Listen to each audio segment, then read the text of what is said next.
There has been a growing division in criminal justice policy work. These days, this means people hesitate to even talk about reforms, let alone adopt them.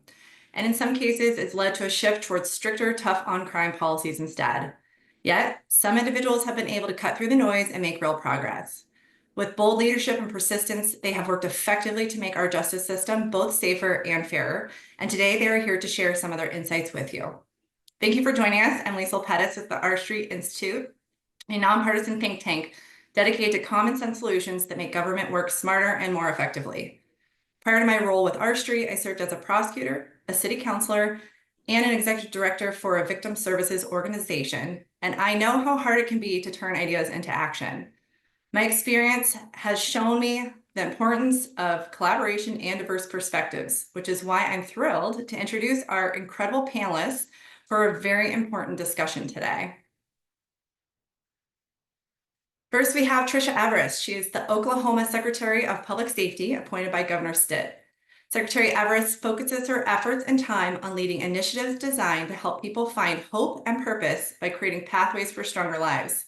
She plays an integral role as the founding chair of Palomar, Oklahoma City's Family Justice Center, which removes barriers for abuse victims to access the services they need. She's also the founding chair of Reemerge, which diverts mothers from prison and empowers women to build healthy foundations for themselves and their children. Previous to this position, Secretary Everest served in the Oklahoma Attorney General's office as an assistant attorney general. She has her Bachelor's of Science from Vanderbilt University, her Juris Doctor from the University of Oklahoma College of Law, and an honorary doctorate in humanities from Oklahoma City University. Courtney Wackel is a municipal court judge in Kansas City. She was appointed to the bench in 2015 and has primary jurisdiction over domestic violence cases filed in municipal court. In 2022, Judge Wackel was appointed as presiding judge over the Kansas City Municipal Court. In her role, she has established and been recognized for several innovative programs, including a compliance document for high-risk domestic violence offenders, a drug court track for the compliance docket, and 2 early intervention domestic violence programs. She's also helped establish an initiative for defendants to come in voluntarily to clear their non-appearance warrants. Previously, Judge Wackel was a public defender and then went on to serve as an assistant prosecuting attorney with the city of Kansas City. Judge Wackel graduated from the University of Nebraska in Lincoln with a Bachelor's of Arts degree and a law degree from the University of Kansas. And last but certainly not least, we have Jennifer Kilpatrick, who is the Director of Conviction, Integrity, and Equity at the First Judicial District Attorney's Office in Colorado. In her role, she designs and implements projects and policies to create a more equitable and just approach to the criminal justice system. During her tenure, she designed and implemented the DA's vision for a hold and release bail model that doubled prosecutors' requests for personal recognizance bonds without an increase in crime. Director Kilpatrick has also worked collaboratively with stakeholders to hold local and statewide warrants clearance events. In addition, she led the local jurisdiction's efforts to implement clean slate sealing legislation, initiated and helped lead the Colorado Prosecutorial Dashboards Project, and is currently working with web developers, community stakeholders, and researchers to develop a case management tool that enhances prosecutorial practices that increase equitable outcomes. Previously, Director Kilpatrick was a deputy state public defender and criminal defense attorney. She completed her undergraduate degree at Colorado State University and her law degree at the University of Denver's Sturm College of Law, which is actually my alma mater too. Thank you all for joining me. I'd like to start off with just this idea of the reform. The definition of reform is to make change in order to improve something, but this term has really started to burn people out and get kind of a bad name. So how do you kind of take the momentum to make that positive change in the system while people are so burnt out by the idea of reform? I'm going to start with you, Secretary Everest.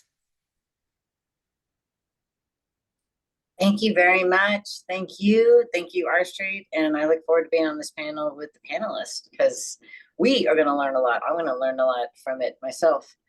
Reform is a totally burned out message, and in Oklahoma especially, it had led to where one sheriff in our largest county, or second largest county, said he got burned by being part of a reform movement, and recognizing that people were using it as an automatic barrier. I was like, hey, we've already reformed.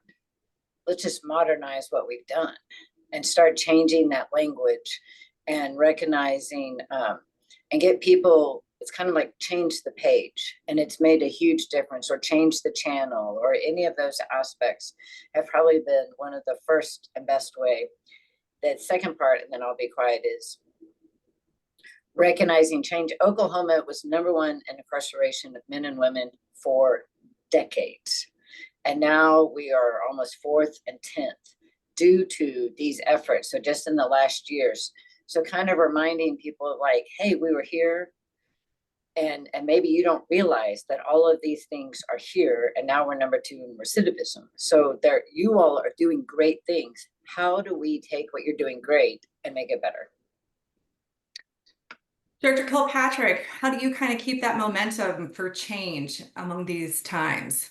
Yeah, I would totally agree that I think criminal justice reform is dead. I don't think that means the work is dead, but I think the idea of criminal justice reform is not something that people want or really feel like they need. People want safe communities. They want a fair justice system. They want efficient government. And so what I have started to sort of reframe the work around, both for public messaging, but also for myself and for our teams, is that this is a system improvement where we're advancing criminal justice, but we are not trying to shift away or reform the system completely. And I think there are really small, achievable projects or goals or things that we can do in the system that people have sort of forgotten about because they aren't as fun or kind of as in vogue. And those are the type of projects that I think are really worthwhile and that we should be refocusing on. And a couple examples I'll give is text message reminders. Certainly most people are doing that, but how can you optimize that? How can you ensure law enforcement is getting the very best cell phone number? How can your summons be better? How can you improve the court process? And then if you're not working on projects like that, are there populations of people that you can focus your efforts to improve outcomes? Perhaps like Judge Wackel's folks for domestic violence, but perhaps it's women in the system, perhaps it's folks with mental health issues. I don't think that sweeping change is probably right in this moment, but I also don't think it's necessary for there to be achievable outcomes.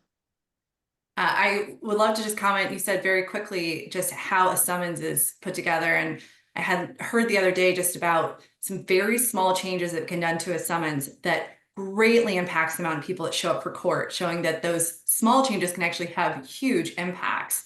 Judge Wackel, what do you think? I mean, we heard a little bit about messaging, which I certainly agree with. I think that term reform just turns people off these days, so you got to stay away from it. But past messaging, what other things for momentum do you think can help drive this forward? Well, I agree with the other panelists. Oh, We are not that reformed, right? The system is pretty much the same as it always has been.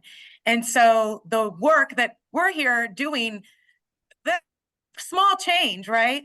So I think it is important to reframe and not call it reform. And I think one of the ways you can do that is by showing that, for example, my walk-in docket. A lot of times people are critical of it. Well, what are we going to give them a prize for coming to court? They're negative about it, right? Well, warrants that they will take time out of their day to come to court. So I'm not giving away anything free. I'm furthering the justice system by bringing people in who want to resolve their cases and then resolve their case. So I think the misperceptions around the word reform, we need to shed some light on those because a lot of this reform is just practical solutions so that we can move forward in the work we're trying to do as part of a justice system. And Judge, just so you know, you are going a little bit in and out. We caught the vast majority of what you said, but in case I have to shift to somebody else, I just want to make sure that you're aware of that. Okay. But thank you. I love that piece about practicality because a lot of these things that you're talking about are practical. So just talking about in general, what are key lessons? What have you learned to effectively implement change from the last couple of years? And feel free to talk about specific projects or things that you've done, and I will bounce it straight back to you, Judge Wackel, to start that off. I think that what I have learned is when you want to try something new, you should start with your cooperative partners. So find the people who think it's a good idea and work on the pieces that you can start with that group. And then I think as you build and show that it's not impossible, and hey, we've already got this person on board, it's much, much easier to get buy-in from others to complete the process or expand the process. And Secretary Everest, what are your thoughts on that? What have you learned as some of the top lessons in order to get things going? We certainly want to have the people that are already bought in and recognize that there's going to be unlikely partnerships. There's going to be people that would come to the table that wouldn't think that they would. We have, our Chamber of Commerce has been actively involved with some of our partners to really be part of that change. And I think one of my favorites is when you have people, the second part is eyeball to eyeball. When you have people in the same room, I like to call it open air accountability. I have no skin in the game on what these changes are necessarily. And whether it's a business person or someone else that can sit there and bring it and ask the questions out loud, it's a lot harder to hang on to status quo or to defend an elusive, people call them barriers, and I just call them perceived barriers. And a lot of times people just don't want to move. They like the easy button. I like the question about just the small changes on the summits.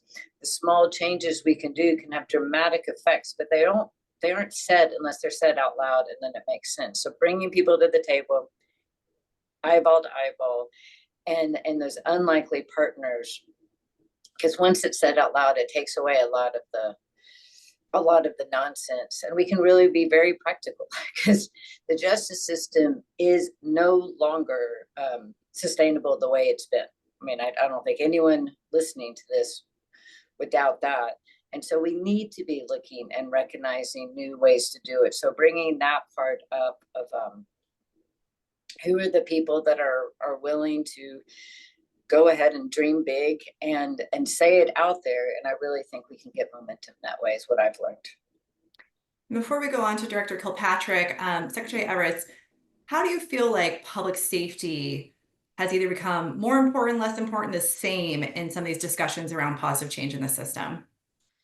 So for corrections, so we're talking re-entry.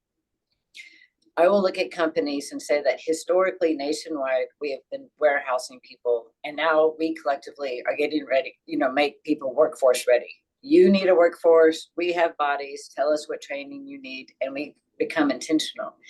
And if a company balks at that, then I really just look at them kind of straight face like they're stupid and say, we have 50% that just need an opportunity and a plan. We're not giving you the people you should be afraid of. Like, do you think I'm stupid? Those people you're not going to meet. So get over titles and things. And I really just kind of pointed out and be very, very direct in that sense. And the second part of your question, which I already forgot.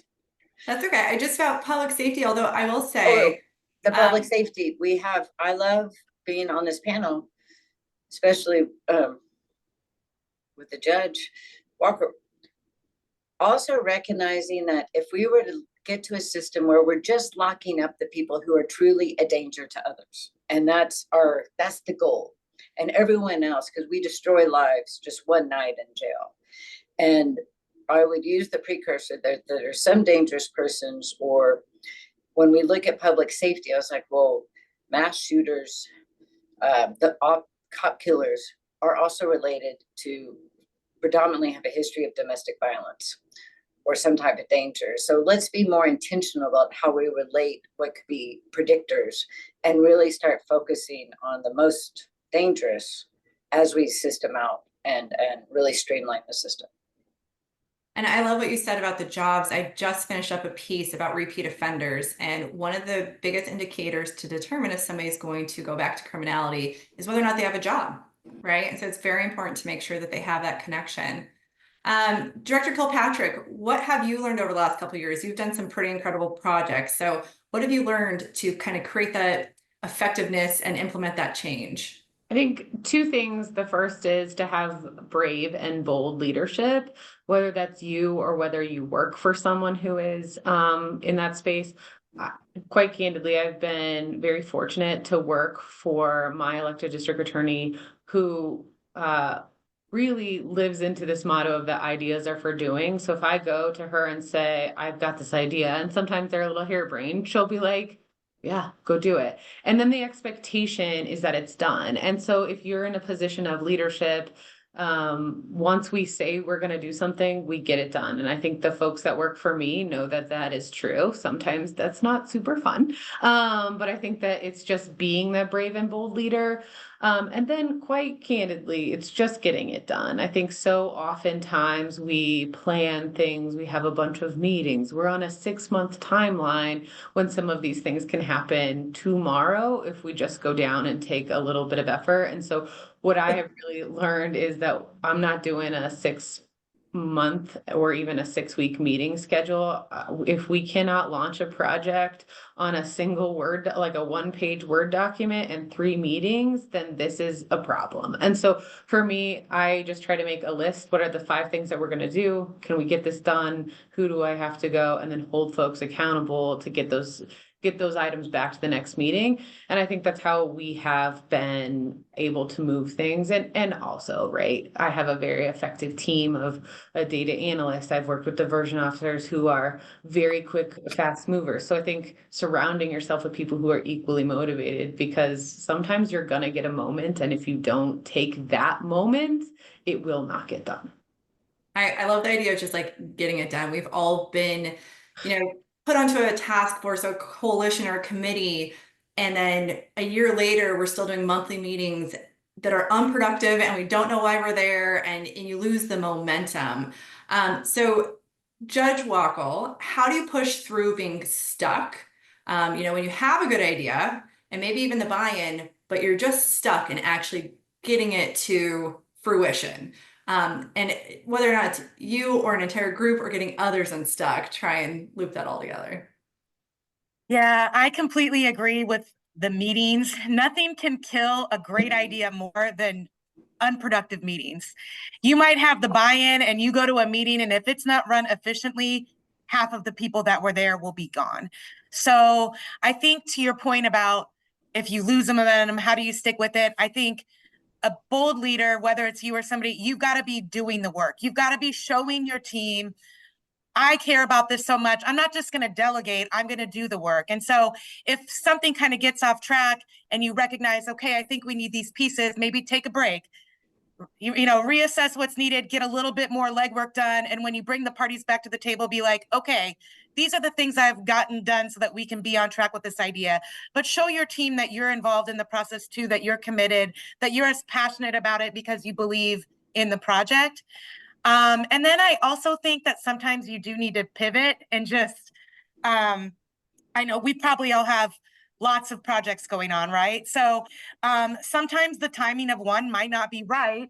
And if the timing on another is better, a lot of times, if you go with where the momentum is, the other pieces will fall into place. And so don't force something if it's not there yet. Work on the things that are readily available, and then the other things will come together.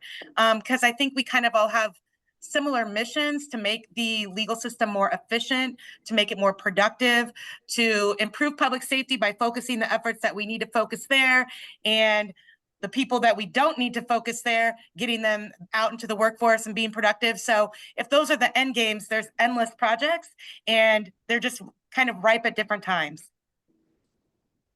And Secretary Everest, what do you think about getting people unstuck? What's the way to do that?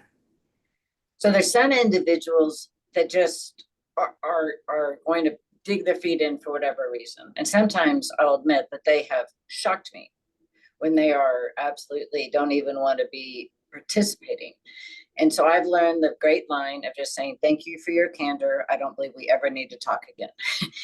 And I just put those aside and don't have any more meeting or don't. And I agree with each of the panelists. Meetings are terrible. Like our governor has been brilliant lately just to have a 2-month-long task force. You get the report and you go out. If it has to be a task force, bringing people together. And I love that very fast clip. And then in preparing for this, I realized that sometimes I'm the reason why it's stuck. Like maybe it's me, and maybe pushing something else similar to what the judge said about pivoting and working otherwise is the minute I get too focused on a way I think it should be, then I alone am missing the miracle. And so I've noticed that if I just kind of pivot and step back and be like, okay, put that project here, but let's go here, we might be doing both things. So recognizing, and then the third and final one is find the people and really bring it out and convince them. So if there's someone stuck, then I will turn to a Jen or I'll turn to the judge and say, I know you've been doing this for a long time. You know you can do this differently. How would you want to if there was no perceived barriers? What would you want? And then that really kind of springs about a whole new conversation and a buy-in from a different perspective. And Director Kilpatrick, you kind of already answered this, but do you have anything to add just about that idea of trying to get people unstuck? Just shove them. I think uh, I would agree. Though one thing I will say is I think a lot of times we focus on the people who are really negative and how are we going to get them on board or what are we going to do to get them with us or whatever. And what I think a really important lesson is if you're not getting somebody on board, you will not lecture them out of their position. You will not convince them that this is the way. It's just to, like, as you said, but I do want to hear your concerns. So what are the concerns and can I address them? If I can't, I won't get you to my position. And so that is, I think, a really important thing to also acknowledge is that some people you have to sort of let go and focus on what you can control or what is the next best thing. There's a great quote that's seek first to understand and then be understood. And so I love what you said is still ask the questions, still figure out what's going on because you may get them to your side, but lecturing just at them before you know the concerns is probably pretty ineffective. I'm going to bounce it right back to you, Director Kilpatrick. There does seem to be a lot of finger pointing and blame shifting when things don't go well. So how do you determine and define kind of what's in your severe control and define the boundaries of what you can change and kind of stick within that versus pointing to other people doing it wrong? So this is a really important lesson that I think I learned. And quite candidly, as a person in a prosecutor's office, I have a lot within the sphere of my control. So I want to acknowledge that not everybody has this, but I was in these task force and meetings, which let me just say, if you're in a task force, just get off. Like I have quit all meetings that are not getting things done, but we were trying to convince other people to do these massive processes. And if I went back to my office and thought, what can I control? What does my office have? And what do I specifically have? We could do so much more. So one of the sort of real tactical things I would do if I'm trying to make changes is actually literally make a list of what are the in the system, what are the things that I can control. As a prosecutor, I can control what gets what I can decline, what I can dismiss, what type of offers I can get, those type of things. I can't impact the ultimate outcome and I cannot impact what law enforcement is going to bring us. But those are within my spheres of control, or those are within my spheres of influence. So really delineating what's within control and what's within influence. And if I have no influence, then it's about who do I need to build a relationship with to build that influence. And that's been really instrumental to thinking about going to people that I can get buy-in from. I will just say, and I want to make sure to say this, is that I think law enforcement has been a really overlooked partner in public safety, community safety, which seems crazy. But when we are talking about reform efforts or advancing criminal justice, going to law enforcement has been one of the most effective places that I have seen us grow. We can get a lot of buy-in because your rank and file officer does not want to be messing around with folks who are just in poverty or struggling. They got into this work to put the dangerous folks in prison. And so that has been a big realization for me. What can I control? Let's do those projects. What can I influence? Let me go build those relationships. And Judge Wackel, what do you think about this shifting of blame and trying to make sure that you're just staying within your sphere of influence or control? Yeah, I guess I have two thoughts on that. Number one is don't go outside of your sphere of influence if you don't have to, because that will just invite more, maybe pushback, maybe more support, who knows? But so on the domestic violence docket, I'm pretty much kind of my sole entity. I can create whatever programming I have. I can go to conferences on my own. I can bring back the latest, ideas and implement them. And nobody else on my bench really cares. And that's fine because I have free reign to do what I believe is best and evidence-based. And I don't, that's wonderful, honestly.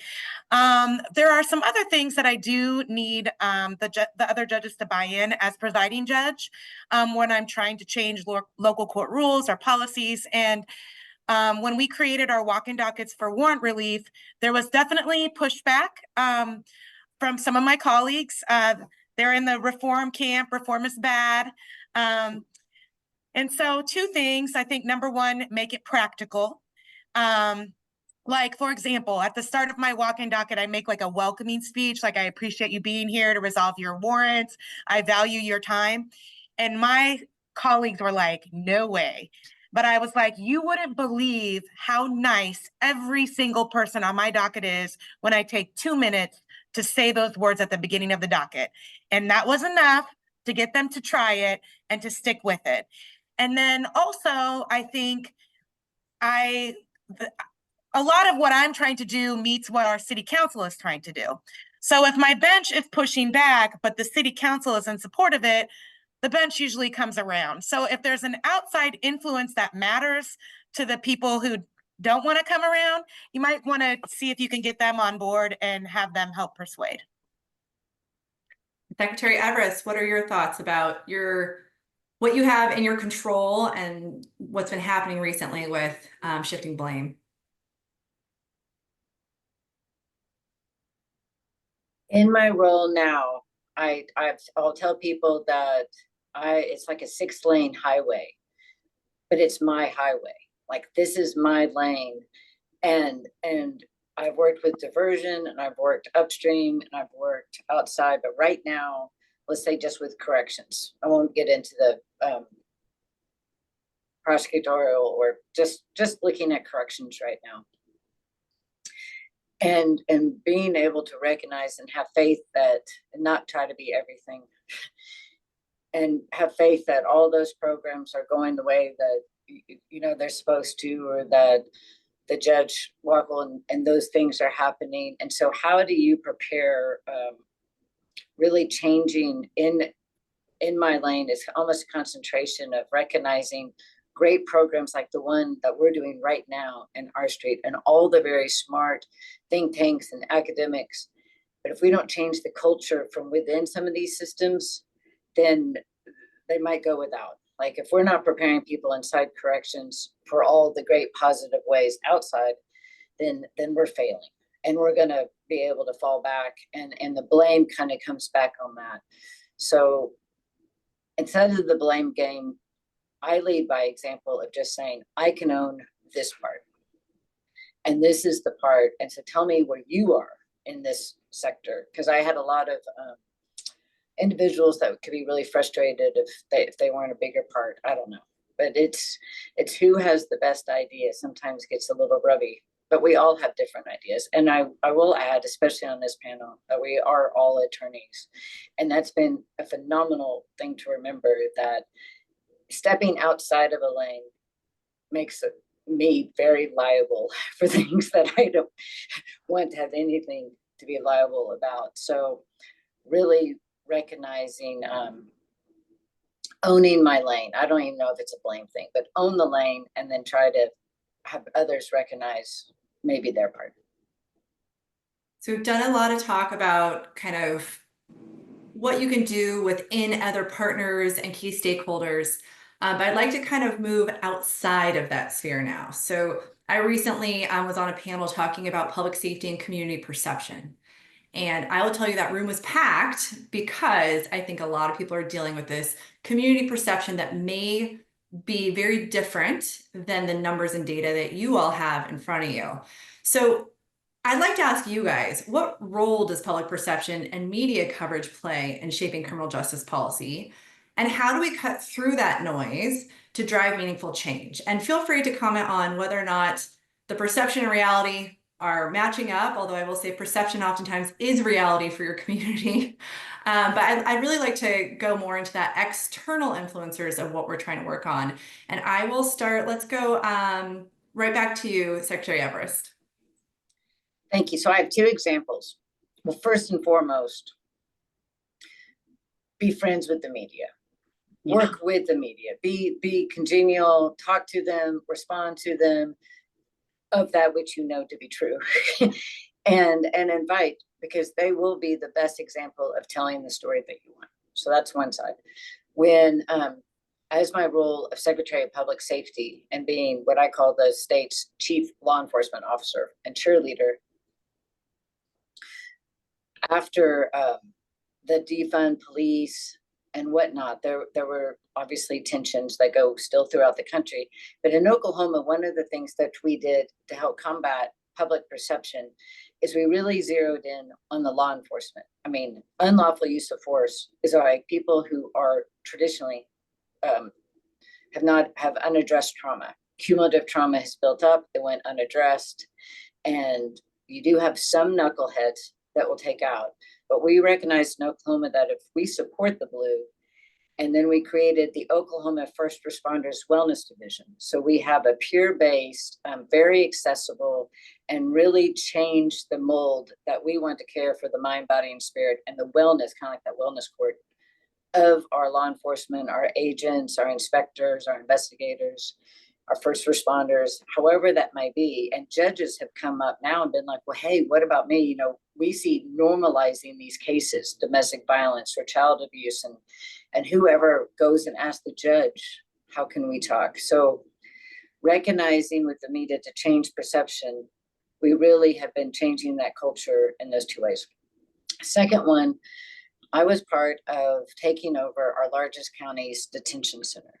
And we had a lot of big positive to create the detention center, what I'd call of the future, where you really are like door number 7 is the person is a danger to others and will be locked away. Otherwise, we have all these other avenues. And during the same time of defund police or fear, the loudest voices, which was a very small group of people, started gaining attention. And if they could threaten me and my partners, then the news gave them credit. And all of a sudden they got this credence, and now don't ever get arrested in Oklahoma County. Just don't. It's a horrible, horrible facility. And all of the good that we were doing has been completely upended because loud voices were given a chance to use negativity and get this perspective. And it really has thwarted everything. So for me personally and for Oklahoma, we have to now pivot to find another county to be able to make these changes. So the media can be your best friend. I underestimated, though, the effects of some small voices and what they can do. The power of media for good or bad, right? Dr. Kilpatrick, what do you think about just media, public perception, and trying to cut through some of the noise? So I would totally agree that you should work with the media. I would specifically tell you that you should find 2 to 5 reporters in your media market that you build a relationship. I would say have in your back pocket, but I think that makes it sound nefarious. But 2 to 5 reporters in your media market that you can have an authentic, genuine relationship with. They'll come to you and ask you questions about things. They'll want things on stories. So work with them when you can, when it's not controversial, and then they'll be kind to you when it is.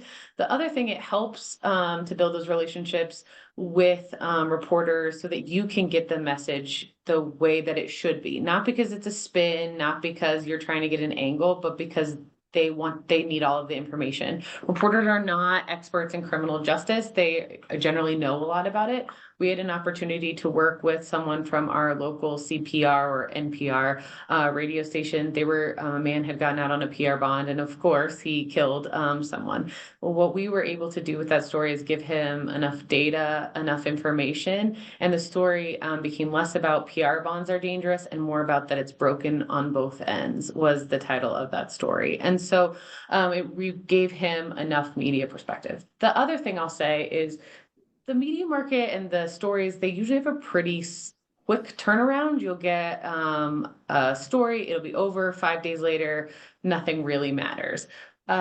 You have to be able to do the work, but I would also say don't do the work unless you can defend it, unless you can go into a report or like say, I'm doing it for XYZ reason, it's credible, it's real, this is in the best interest of public safety. You shouldn't be doing the project anyway. So if you can't defend it, don't do it, and then just go defend the work and ride out the bad cycle. And Judge Wackel, what are your thoughts? So I guess Honorable Everest, we have a lot in common. So Kansas City has, we have a crime problem, especially property crimes, domestic violence. Municipal court, there is no municipal jail for the city of Kansas City. We house our inmates outstate. It's about a 90-minute drive. It's horrible. And so when I was appointed presiding judge, it was my mission, which we've been talking about building our own jail for years. It was my mission. I said I wasn't going to stop being presiding judge because it's not really that great. Like, it's a very stressful job, but I said I would do it until ground was broken on the jail. I shouldn't have said that, but so we've got this perception that we don't have a jail and crime is rampant, but then we also have this perception of everybody who goes to municipal court gets locked up. All they care about is taking your money. So it is a tricky balance, and especially as a municipal court, because people don't understand that we don't have murderers in municipal court, right? We have some very serious domestic violence cases, but we have a lot of quality of life crimes.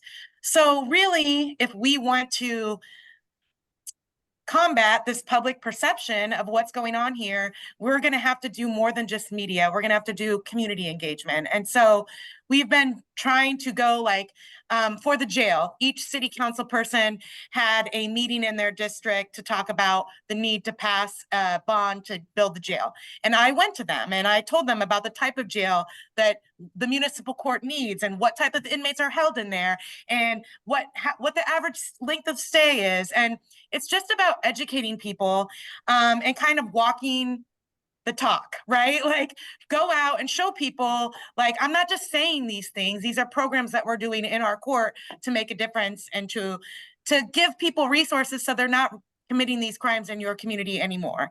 So that's why we have all these specialty courts. That's why we're trying to be innovative with solutions. That's why we're expanding community partners.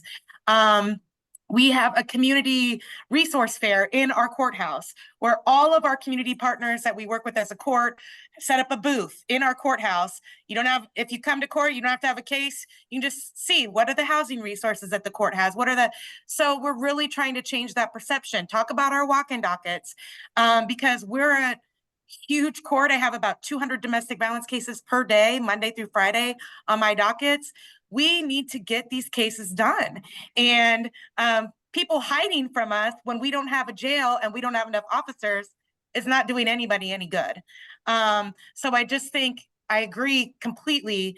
You got to be wary of the media, especially the ones who aren't educated on the legal system, because if they don't understand the nuts and bolts, it can result in some not the best coverage. But if you really have something big like a jail, a bond issue jail, and it's a rehabilitation and detention center, I should call it that. But if you're working on something like that, it takes more than just media. You're going to have to get out there and talk to people who don't read the newspaper, and our court has a Facebook page. Got to get on board with what everybody else is doing. Within your lane as a judge. One of the things I really loved that you were talking about, again, is kind of the messaging of it, right? Like, some of these things you're talking about, I think some people would label reforms and that it's improving the system for the better, but you're really couching it as this is how we actually make our community safer. These are things that work and make us safer, and I really love that. We're gonna go to the next question, and I'm gonna pick on you, Director Kilpatrick, because the first time I met you, you were giving a presentation about a failure you had and something that did not go well at all, and I just loved it.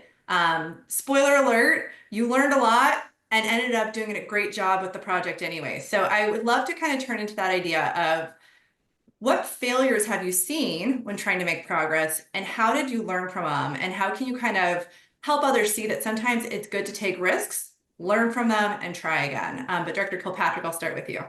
So when my boss came into office, so she was elected in 2020 and came into office in 21, a campaign promise and initiative that she felt really passionate about was moving the district attorney's recommendations on bond either to a very high cash amount, in essence a hold, or a non-monetary bond, a PR bond. So it was either you are a community safety threat or you aren't.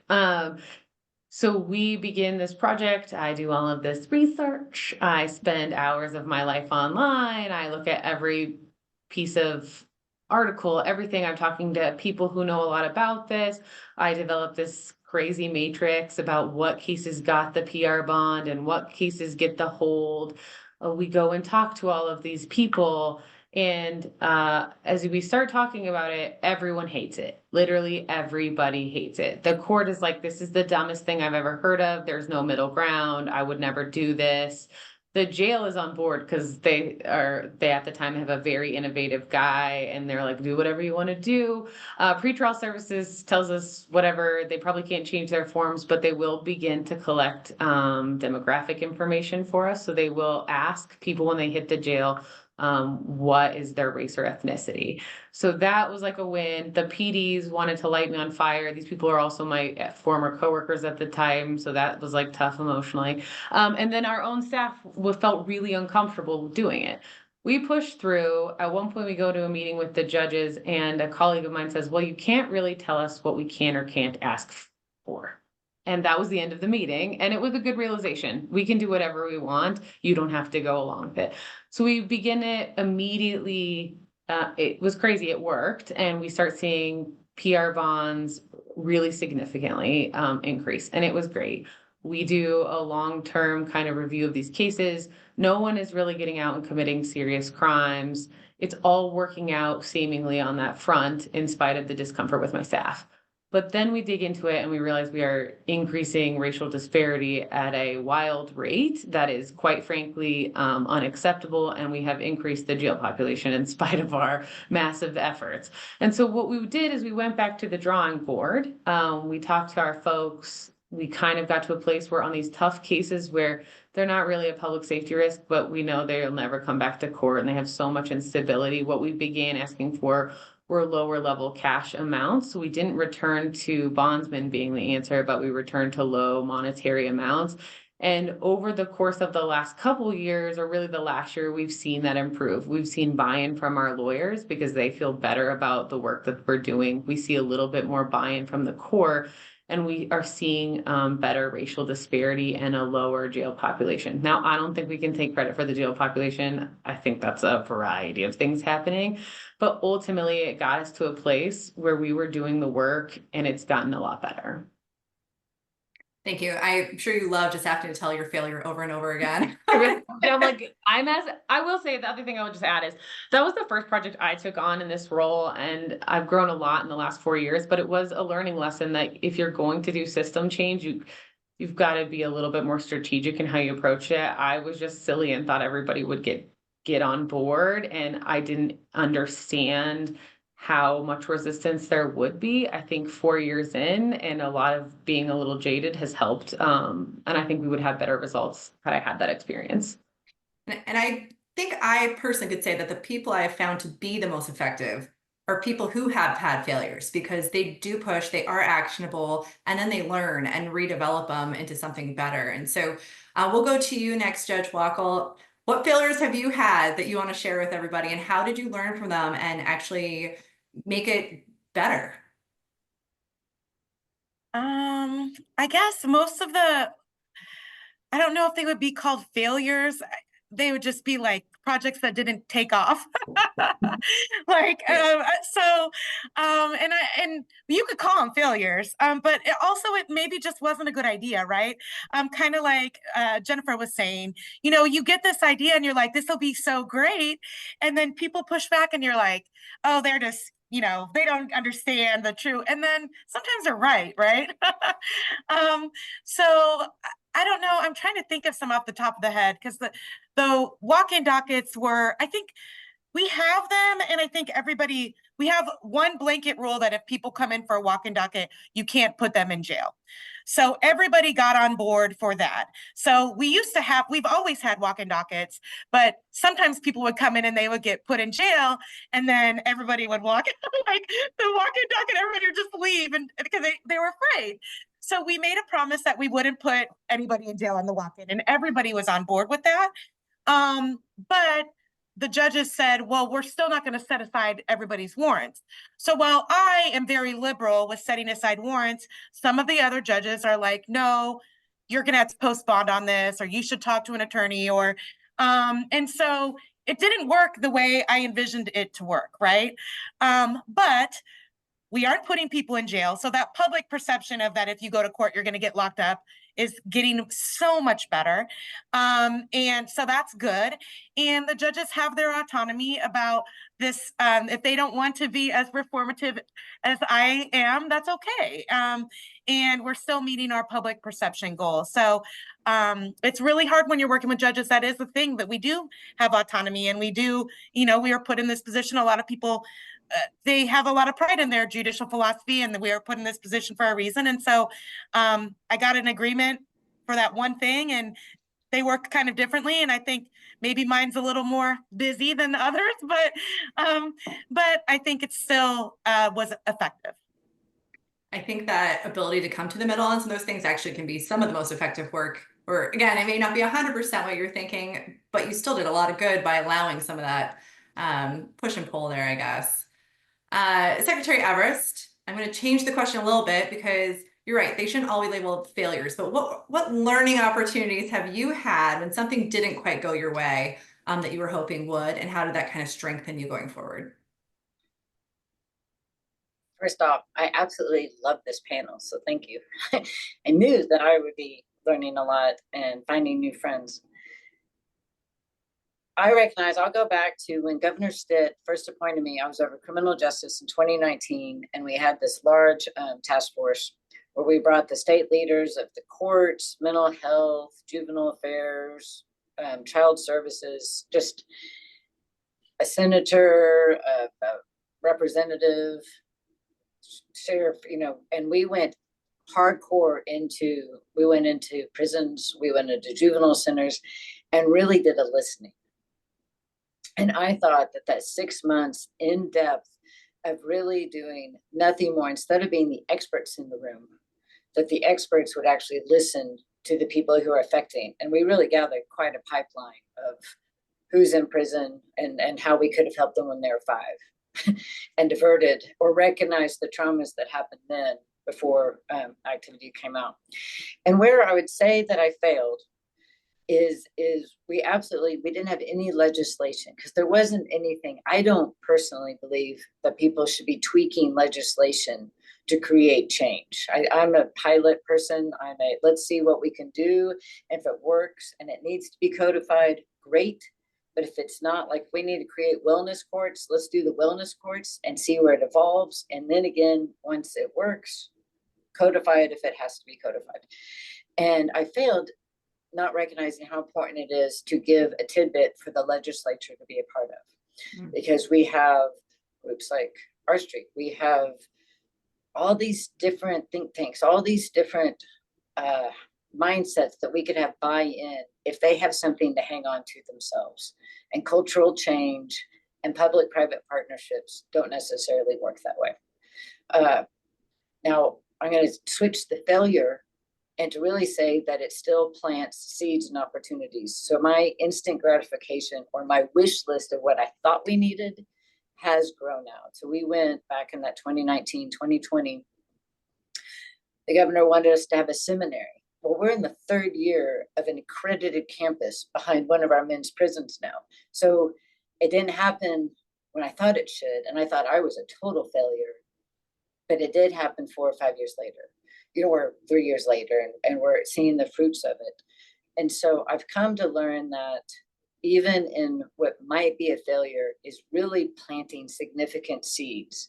And it goes back to that I need to be part of building the block of the cathedral I may never see the end to, but I'm playing my part, or others are. Department of Corrections was great. A couple of years ago, they came up, the former director, and said, "Man, we want to get to yes." I'm like, yes may not be the right answer.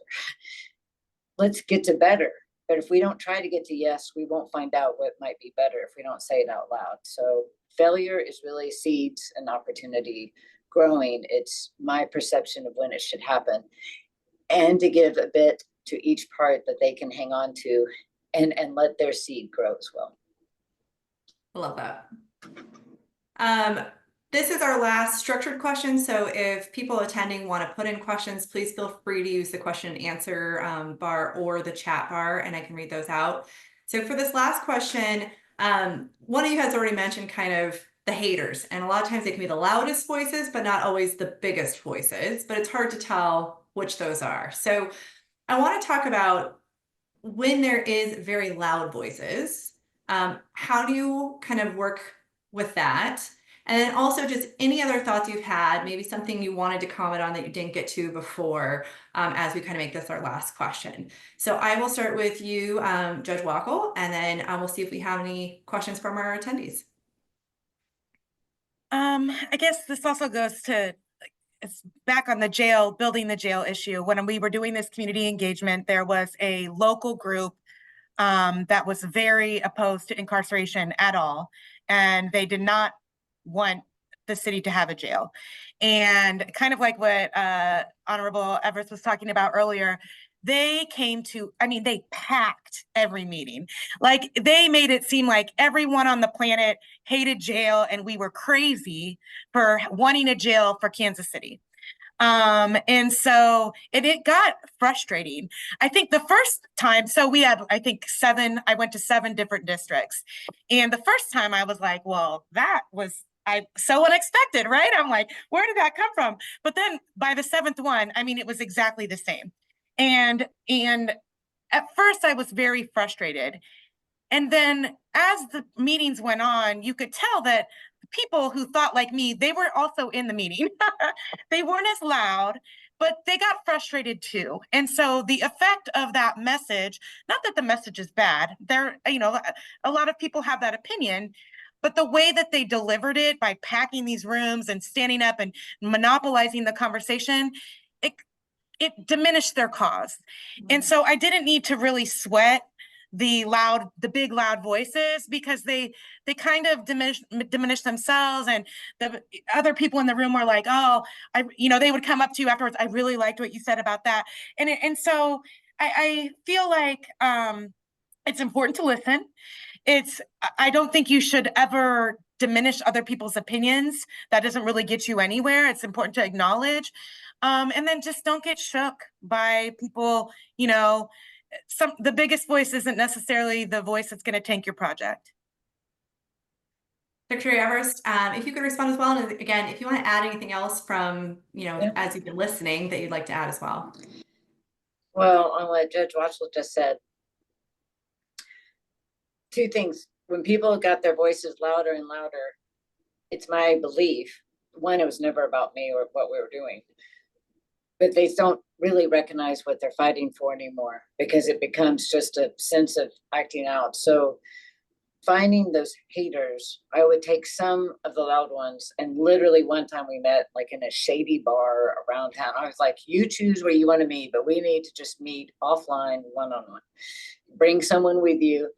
And we would sit down. I'm like, we want the same things. You are the one who benefits from what these changes we're going to make. So let's look at this. Like, for the example of the Kansas City jail, do you want to visit do you want to have resources available to your loved ones that might be detained? Or do you really like driving 2 hours away to go to Hutchinson to be in the middle of this big, like, what are you really trying to fight for? And so looking at the haters and finding what that commonality is, and really just flat out turning down the noise. And then I've already said it earlier, if we get a one-on-one and that person is still absolutely, there's no common ground, then I have never enjoyed more standing up from conversation. Thank you for your candor. We will never need to talk again. And walk away. Director Kilpatrick, final words from you. By the very nature of trying to change the system, you are being a disruptor, right? And so you can be a disruptor without being disruptive. And I have found that that takes a lot of me personally having to just kind of hold in my rage often. And so it's usually just trying to be the type of person, be the type of leader who people can relate to, people can hear. A lot of time that's also then knowing that their kids play soccer or do those kind of things, trying to have a human relationship with the people that you're in these conversations with. But I've also learned a great deal with the people that I've worked with. So a lot of these folks that I worked with, I was directly litigating cases against just a year before. And sometimes I'll have an idea and I go to the person who I think is going to have the most opposition to that idea. I sit down with them and I say, tell me what you think. And I'm like, this is dumb for XYZ reason.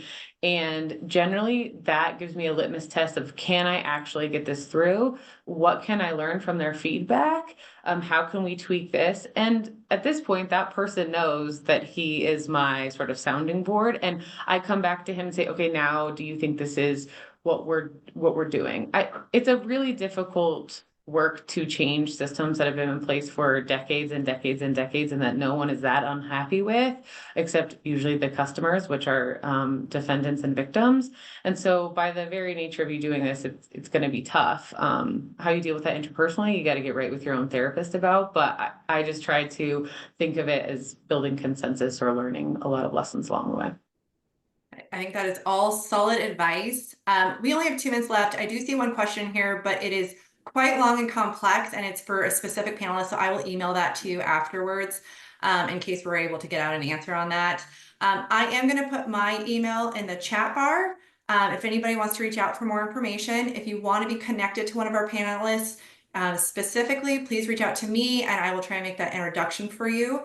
But I really just appreciate everybody's time and attention today. We know that the times are changing, the division is real, but there are still very amazing positive things happening in the criminal justice system to make it better. And so we hope that this at least helped everybody kind of see that there is a great pathway forward. Again, feel free to reach out to me anytime and have a great rest of the day.